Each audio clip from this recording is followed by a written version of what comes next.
ब्रह्म। नमस्कार मित्रों, हमारे वैदिक परिवार में आपका स्वागत है। श्री वेद भाष्यकार श्री स्वामी शरण जी के मुख से वेद मंत्रों की सरल और प्रमाणिक व्याख्या सुनने के लिए हमारे YouTube चैनल को अधिक से अधिक लोगों तक पहुंचाएं, सब्सक्राइब करें, जिससे वेदों का प्रकाश घर घर तक पहुंच सके। आप कमेंट कर प्रश्न भी कर सकते हैं, हम सब प्रमाण उत्तर अवश्य देंगे। घर घर वेद मंदिर स्थापना अभियान में जुड़कर हमें सहयोग प्रदान करें। हमारा वेद भाष्य, वेदायन और अन्य वैदिक साहित्य घर बैठे प्राप्त करने के लिए आदेश करें।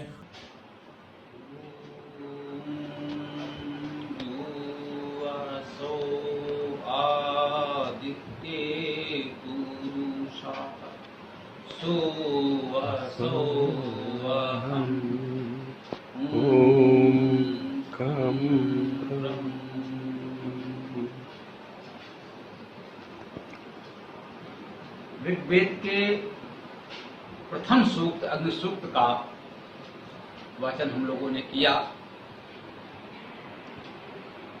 अग्नि सूक्त पर हम लोगों ने चर्चा पूर्ण की। अब ऋग्वेद का अंतिम सूक्त संगठन सूक्त के रूप में प्रख्यात है।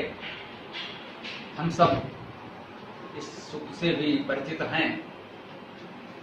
अधिकांश लोग इस सूक्त का पाठ व्याख्यान करते हैं, समझते हैं। वो चर्चित बहुप्रचलित सूक्त है। अब हम प्रयास करते हैं ऋग्वेद के इस अंतिम सूक्त संगठन सूक्त पर चर्चा करें। आइए संगठन सूक्त का प्रथम मंत्र आज हम चर्चा करने का प्रयास करेंगे। ॐ सं इति युवसे वृषन् अग्ने विश्वान्यर्यया ईडस्पदे संयीध्यसे सनो वसूनिया भर।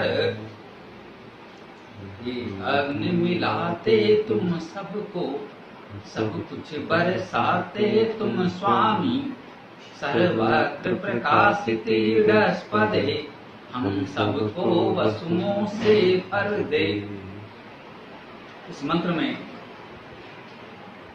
हम प्रार्थना कर रहे हैं उसी अग्निस्वरूप परमात्मा से। अग्निस्वरूप में हमने परमात्मा को अग्निस्वरूप में देखा, जाना, समझा। इस संगठन सूक्त में भी हम परमात्मा को मुख्य रूप से अग्नि नाम से संबोधित कर रहे हैं। उसके अग्नि स्वरूप की स्तुति कर रहे हैं, स्मरण कर रहे हैं। इसको देखें, सम अर्थात सम्यक रूप से, भली भांति। हम निरंतर देख रहे हैं कि वेद हमें ये संदेश दे रहा है कि हम जो कुछ भी करें सम्यक रूप से करें, भली भांति करें, आधे अधूरे मन से न करें, आधा अधूरा प्रयास न करें, अन्यथा उसका फल समुचित रूप से हमें प्राप्त नहीं हो पाता।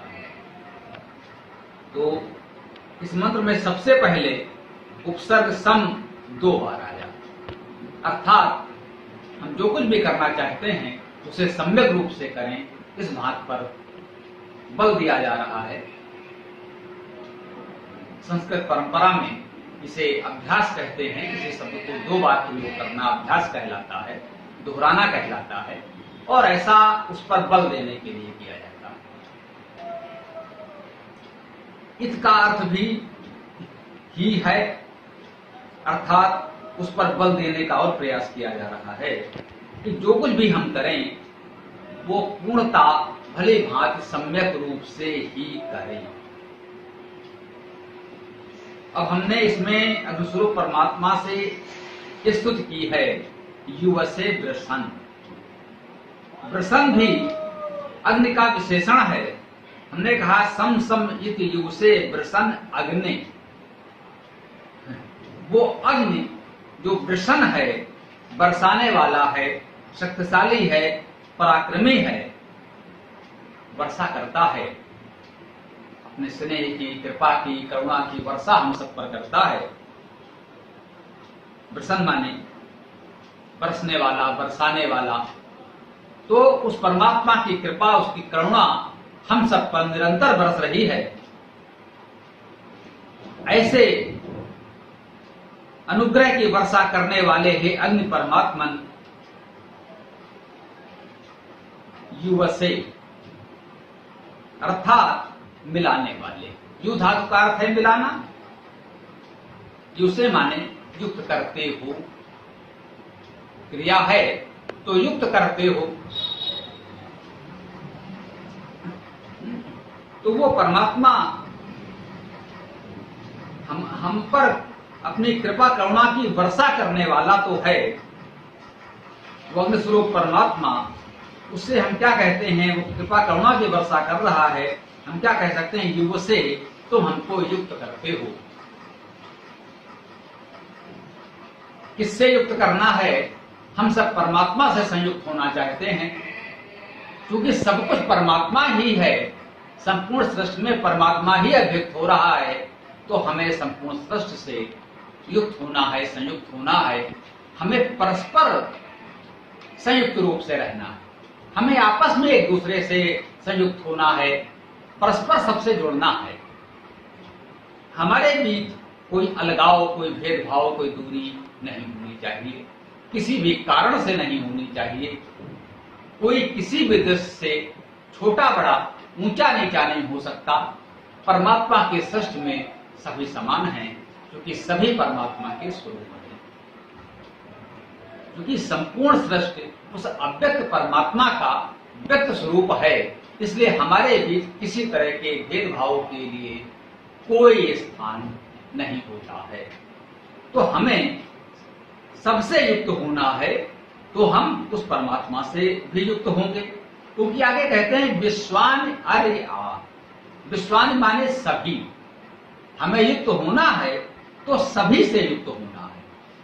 ऐसा नहीं कुछ लोगों को हम अपना मान लेते हैं, उनसे युक्त हो जाते हैं, और कुछ लोगों को हम छोड़ दें, अलग कर दें, पराया मान ले तो नहीं। और हमें कैसा होना है, कैसे लोगों को साथ जोड़ना है, कैसे लोगों के साथ लेकर चलना है, तो कहा है विश्वानि अर्या, सभी अर्य।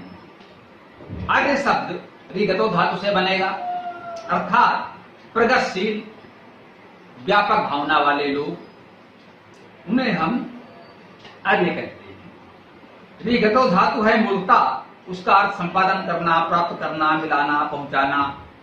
और दूसरी धातु भी है, उसका अर्थ भी गति करना, जाना, जानना, पाना, शब्द करना, व्याप्त होना, मिलाना, महत्व दिखाना आदि हैं। तो उसमें व्यापकता का भाव भी है, मिलने का भाव भी है। हमें अर्य होना है, अर्य लोगों को जोड़ना है, उनसे मिलना है। अर्य का अर्थ हो गया, मुख्य रूप से हमने कहा प्रगतिशील, व्यापक। तो शब्दकर्ता भी हैं, अनेक गुण हैं। अर्य शब्द में बहुत से अर्थ समाहित हैं। मुख्य रूप से हमने लिया प्रगतिशील, व्यापक, शब्दकर्ता, शब्दशील, अर्थात पढ़ने लिखने वाले, विद्यार्थी, विद्वान, वेद का पाठ करने वाले विशेष रूप से हम कह सकते हैं। तो वो अर्य जन हैं, और जो इस अर्य तत्व को, इस भाव को अपने अंदर समाहित किए होते हैं, वे आर्य कहलाते हैं। आर्य का यही अर्थ है।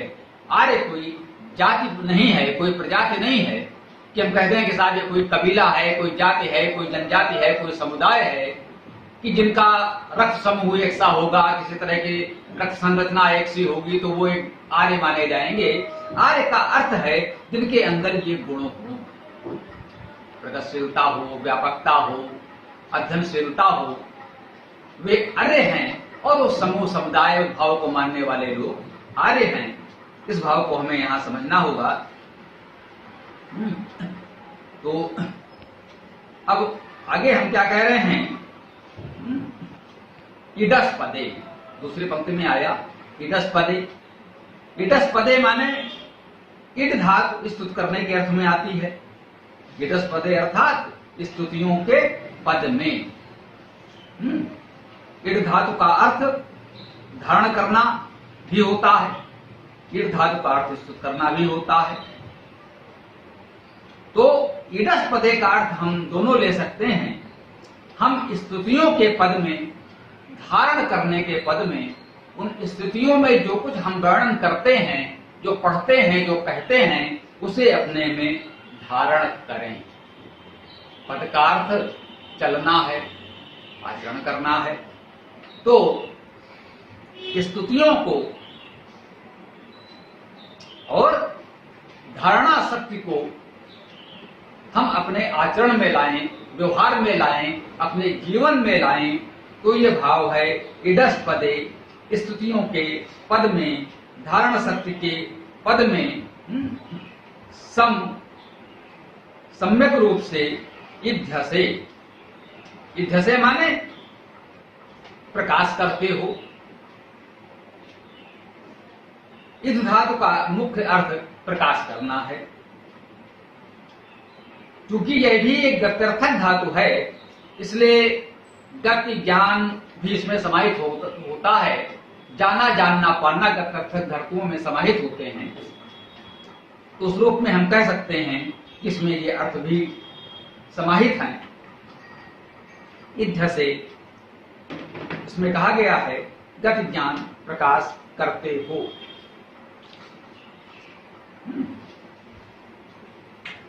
सा माने वह, वह जिसकी हम स्तुति कर रहे हैं, वो प्रसन्न, अपने करुणा कृपा की वर्षा करने वाला अग्निस्वरूप परमात्मा। वह कहा है सनो वसून आभर। वह नो माने हमारे लिए। हमने कहा था वेद मंत्रों में जब भी हम कुछ मांगते हैं तो नह आता है हमारे लिए दो प्रभु, अस्माकम आता है हमारे लिए दो, मेरे लिए नहीं आता। हम जो कुछ मांगते हैं वो हमारे लिए मांगते हैं, हम सब के लिए मांगते हैं, केवल एक के लिए नहीं मांगते, सिर्फ मात्र अपने लिए नहीं मांगते। ये नहीं आता है कि मुझे दे। जब कर्तव्य कर्म की बात आएगी तब तो आ सकता है कि मुझे ये कर्म करना है, कर्तव्य तो मुझे करना है, उसमें हम एक दूसरे पर नहीं डाल सकते ये भाई हम सब लोग करें, भाई लोग नहीं कर रहे हैं तो मैं क्या करूं। नहीं, जो कर्तव्य कर्म है वो मुझे स्वयं करना है और प्रयास करेंगे और लोगों को भी साथ ले लें और अच्छी बात है, लेकिन मुझे तो करना ही है। लेकिन जब हम कुछ मांगते हैं, कुछ चाहते हैं, तब हमेशा हम कहते हैं ना अस्माकम, हमारे लिए। वो हमारा है, वो हमारे लिए है, वो मेरा नहीं, मेरे लिए नहीं। तो सनो वह हमारे लिए, वसून आभर, वसून माने वसुओं को, आभर सम्यक रूप से भर दे। हम सबको वसुओं से भर दे, काव्यानुवाद में हमने पढ़ा। सनो वसून आभर, वह हम सबको वसुओं से भर दे। अब ये वसु क्या है? इस शब्द से हम लोग खूब परिचित हैं। बस धातु का अर्थ बसना, वास करना, निवास करना, प्रवास करना। उपसर्ग लगाते जाइए, सबका अर्थ होता है कहीं न कहीं बसना, रहना, जीवन यापन करना, जीवन को चलाना। बसने का भाव है तो वो बसूनी है। बस धातु के अर्थ बसना, रहना, धारण करना, स्थित होना, सीधा होना, निवास करना, दया, स्नेह, प्रीति, आच्छादन करना, बस धारण करना।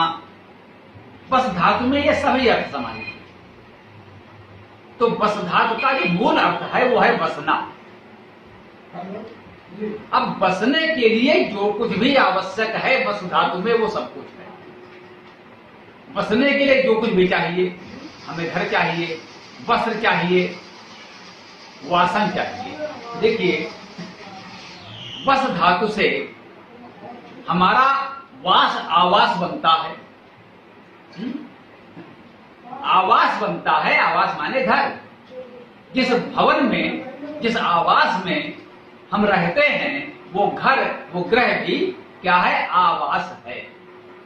ये भी वस धातु से बना, आवास करना। हमारा तो बसने में सबसे आवश्यक क्या है? आवास।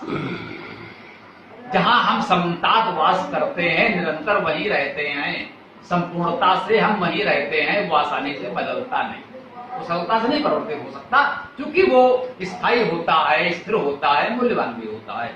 तो जो आवास होता है वो आवास है, वो समता संपूर्णता से सदैव हमारे साथ रहता है, हम उसमें रहते हैं। अब दूसरा क्या है? वसन या वस्त्र। वसन का अर्थ वस्त्र ही है। हम उसे वस्त्र भी कहते हैं और वसन भी कहते हैं। इसमें भी वस धातु है, क्योंकि ये वसन और वस्त्र भी हमारे बसने के लिए ही उपयोग में आते हैं, हमारे जीवन यापन के लिए, हमारे बसने के लिए। जैसे हमें आवास चाहिए, निवास चाहिए, गृह चाहिए, भवन चाहिए, वैसे ही वस्त्र भी चाहिए। वस्त्र क्यों चाहिए? ऋतुओं से सुरक्षा के लिए, शीत से, ग्रीष्म से, वर्षा से, धूल से, गंदगी से, शरीर की सुरक्षा के लिए हमें वस्त्र की आवश्यकता है। वस्त्र हमारे शरीर की आवश्यकता है, शरीर की सुरक्षा के लिए हैं। अतः ऋतु के अनुकूल वस्त्र धारण किए जाते हैं। जो वस्त्र हम शीतकाल में पहनते हैं वो ग्रीष्म काल में नहीं पहनते, क्योंकि वस्त्र हमारी आवश्यकता है शरीर की सुरक्षा के लिए। इसलिए हमें अवसर के अनुकूल, ऋतु के अनुकूल वस्त्र धारण करने होते हैं। और वस धातु से आवास, निवास तो बना, वसन और वस्त्र भी बना। एक शब्द और है वासन। वासन माने जिसे आजकल हम लोग कहते हैं बर्तन, पात्र, भोजन आदि के लिए उपयोगी होता है। उसी से हम भोजन बनाते हैं, भोजन तैयार करते हैं, उसी में भोजन ग्रहण करते हैं, खाते हैं। तो हमने कहा आवास, निवास, वस्त्र, वसन और वासन अर्थात हमारे पात्र, बर्तन, ये सभी वस धातु से बने, क्योंकि हमारे बसने के लिए, रहने के लिए, जीवन यापन के लिए ये आवश्यक हैं। आज की भाषा में हम कहते हैं रोटी, कपड़ा और मकान। ये सब कुछ वस धातु से हमारा आवास, निवास, वासन, वसन बना। अब ये राम जब वन को गए, कुछ राजमहल की परिस्थिति बस उन्हें घर छोड़कर, राजमहल छोड़कर वनवास के लिए जाना पड़ा। वहां पर तमाम जनजातियों के लोग, आदिवासी, वनवासी उनको मिले, परिचय हुआ।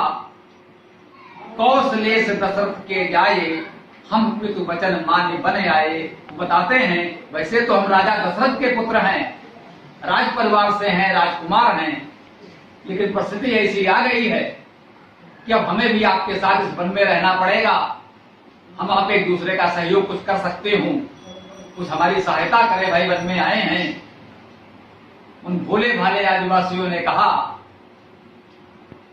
तात हमारे यह सेवकाई, वासन वसन न ले ही चुराई। बोले महाराज, हम लोग किस लायक हैं? आप तो राजा हैं, राजकुमार हैं, जिस स्तर का आपका जीवन है उसमें हम आपकी क्या सहायता कर सकते हैं? हमारे पास तो ऐसे कोई संसाधन है नहीं जो हम आपको वो सुख सुविधाएं दे सकें। हम आप पर केवल इतनी कृपा कर सकते हैं कि वासन वसन न ले ही चुराई, आपके कपड़े बर्तन चुराएंगे नहीं। जो कुछ आपके पास है आप उससे गुजारा करो, हमारे पास नहीं है, हम उसके बिना काम चला लेते हैं। हमारे पास आपके जैसे जो कुछ भी आपके पास संसाधन थोड़े से आप लेकर भी आए हो, हमारे पास उतना भी नहीं है, लेकिन हम आपको इतना आश्वासन दे सकते हैं कि हम आपके ये कपड़े बर्तन चुराएंगे नहीं। घर बनाने में, झोपड़ी बनाने में थोड़ा श्रमदान कर सकते हैं, आपका सहयोग कर सकते हैं, आपकी कुटिया बनवा सकते हैं, बाकी आपको देने के लिए हमारे पास कोई और साधन तो है नहीं। हमने इसका उल्लेख क्यों किया? वासन वसन न ले ही चुराई। वासन और वसन, वसन माने जैसा मतलब पात्र बर्तन, और वसन माने वस्त्र। हम जो चर्चा कर रहे हैं कि वस धातु से ही ये सब कुछ बन रहा है। महाप्रयोग हुआ वासन वसन न ले ही चुराई। आपके वसन और वासन हम नहीं चुराएंगे, आपके कपड़े और बर्तन नहीं चुराएंगे, अर्थात आपके बसने की जो आवश्यकताएं हैं वो आवश्यकता तो आपकी है, आपके पास साधन है, भाई इतना आप उपयोग कर सकते हैं, हमारे पास जो है उससे हम अपना निर्वाह कर रहे हैं। तो हमने क्या कहा, मंत्र क्या कह रहा है कि सनो बसून आभर, हम सबको वसुओं से भर दे। इस वसु शब्द में वसु का बहुवचन कहा गया है, तो उसमें आवास निवास के साथ साथ ये वासन और वसन भी आ गए। बसने के लिए जो भी आवश्यकताएं हैं वे हमें चाहिए। ये जीवन निर्वाह की मूलभूत आवश्यकताएं हैं। आवास, वासन, वसन, जिसे आज हम कहते हैं रोटी, कपड़ा और मकान, ये जीवन निर्वाह की न्यूनतम आवश्यकताएं हैं, मूलभूत आवश्यकताएं हैं। वो तो प्रत्येक व्यक्ति को चाहिए ही चाहिए, इसको नकारने का कोई अर्थ नहीं है, इसके त्याग करने का कोई अर्थ नहीं है। ये केवल दिखावा, आडंबर हो सकता है, कोई कहे हम इसका त्याग करते हैं। हर व्यक्ति की आवश्यकताएं न्यूनाधिक हो सकती हैं, उसकी अपनी परिस्थितियों के अनुसार, शरीर की क्षमता के अनुसार, परंतु मौलिक रूप से ये आवश्यकताएं सभी की हैं। ये मौलिक आवश्यकताएं चाहिए, तभी हम कुछ और कार्य करने के बारे में विचार कर सकते हैं। यदि हम कुछ और रचनात्मक कार्य कर सकते हैं, करना चाहते हैं, कुछ बड़ा करना चाहते हैं, कुछ समाज के लिए करना चाहते हैं, राष्ट्र के लिए, विश्व के लिए करना चाहते हैं, तो ये तो आवश्यक है कि हमारी मौलिक आवश्यकताएं पूर्ण हों।